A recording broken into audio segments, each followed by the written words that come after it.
السلام علیکم دوستو، میں آج آپ کے ساتھ ایک خاص وظیفہ شیئر کرنے جا رہا ہوں جو مالی بہبود کے لیے ہے۔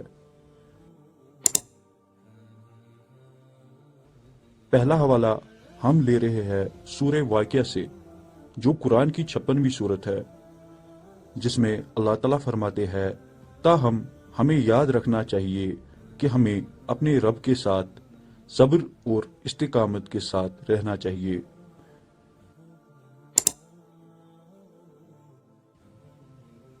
دوسرا حوالہ ہم لے رہے ہیں بخاری شریف سے، جہاں پیارے نبی صلی اللہ علیہ وسلم نے فرمایا جو شخص اللہ سے مالی بہبود کی خواہش رکھتا ہے اسے چاہیے کہ وہ زیادہ سے زیادہ صدقہ کرے۔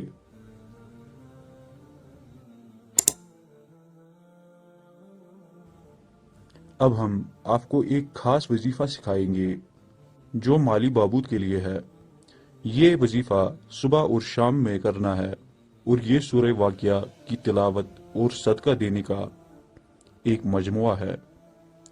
شکریہ دوستو، امید ہے کہ آپ کو ہماری ویڈیو پسند آئی ہوگی۔ آپ کا دن مبارک ہو۔ شکریہ۔